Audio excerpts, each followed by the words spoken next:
प्रभाग क्रमांक 10 मध्ये, तसेच लातूर रोड गोपाळनगर भाग जिथे काही शाळा आहे तिथं अवैध धंदे खूप प्रमाणात चालू आहेत असं कळालेलं.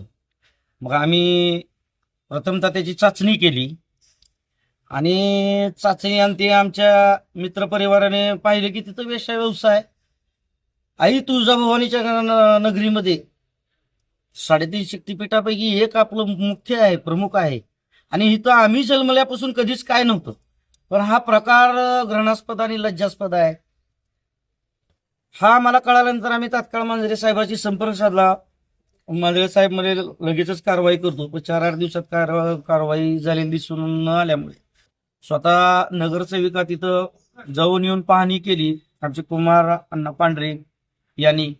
आणि त्यानंतर आम्हाला कळालं की तिथं असा प्रकार घडलाय. सकाळी 10-9 वाजल्यापासून ते संध्याकाळी 7-8 वाजेपर्यंत ग्रामीण भागातील महिला तिथं उभारतात, हे लावून पल्लू लावून उभारतात, हातवारे इशारा करतात.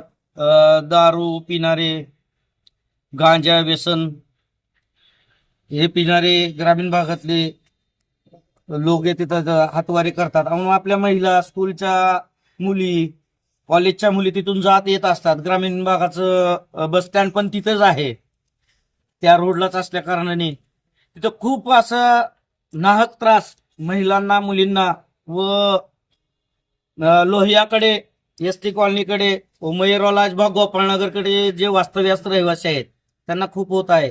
म्हणून तातडीनं याच्यावरती कारवाई करा आणि ही मुळासकट जी काही कीड लागलेली आहे तुळजापूर शहरामध्ये नवीनच काय तर हे संपवायचं कर्तव्य आणि दायित्व जसं आमचं आहे तसं पोलीस प्रशासनाचं आहे. म्हणून आज आम्ही त्यांना निवेदन दिलेले आहे. माझी पत्नी प्रियंकाताई गंगणे, तसेच संस्थापक अध्यक्ष शांतीसागर विद्यालयाचे कदम सर, आमचे तेथील रहिवासी व आमचा जव्हार गल्लीमधील युवक वर्ग जो सर्वश्रुत आहे सामाजिक कार्यात, आणि आमचे मेन समाजसेवक जे आमचे खंदे समर्थक आणि मार्गदर्शक मित्रबंधू कुमारजी पांढरे यांच्या नेतृत्वाखाली जर ह्या 4 दिवसात ही मुळासकट जर हा कार्यक्रम जो चालतो, मी जास्त शब्दात बोलत नाही कारण हे पूर्ण महाराष्ट्रात जाणार आहे, तो प्रशासनाने, पोलीस प्रशासनाने संयुक्त आणि आमची मदत घेऊन तुम्हाला काय हवं तर आम्ही देऊ, तुम्हाला हे संपवायला पाहिजे. अन्यथा 5व्या दिवसापासून आम्ही स्वतः हे हातात घेऊन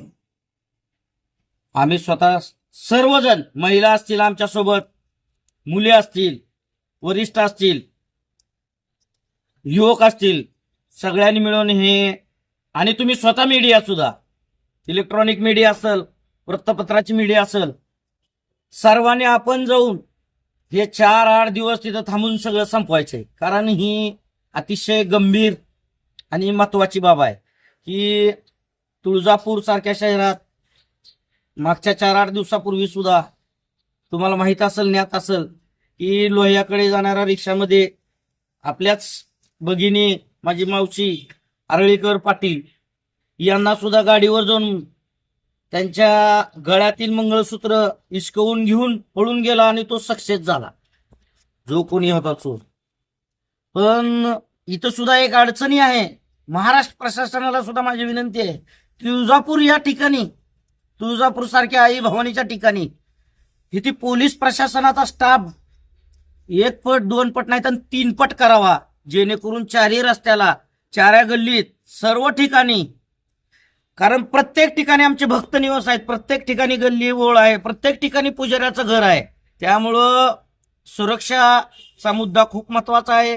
त्या दृष्टीनं प्रशासनाला सुद्धा हात जोडून विनंती आहे, महाराष्ट्र प्रशासनाला, की इथं लवकरात लवकर स्टाफ मिळवून द्यावा, जेणेकरून तुळजापूर शहर हे स्वच्छ, सुंदर आणि जे अवैधरित्या काय चालतं ते नाहीसं होऊन एकदम सुरक्षित भक्तांना त्याची सेवा देण्यात येईल, सेवा द्यावी, एवढंच मी या ठिकाणी बोलतो. मी प्रियंका विजय गंगणे, प्रभाग क्रमांक 10 नगरसेविक आहे.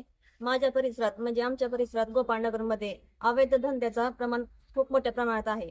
त्यामध्ये दारू असो, चोऱ्याचं प्रमाण असो, आणि त्यामुळे महिलांचं बाहेर फिरणं खूप मुश्किल झालेलं आहे. महिलांच्या मनात मोठ्या प्रमाणात भीतीचं वातावरण निर्माण झालेलं आहे.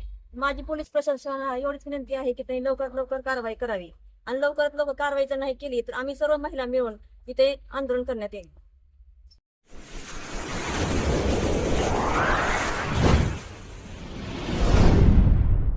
वीर महाराष्ट्र न्यूज चॅनलला लाईक आणि सबस्क्राईब करा. धन्यवाद.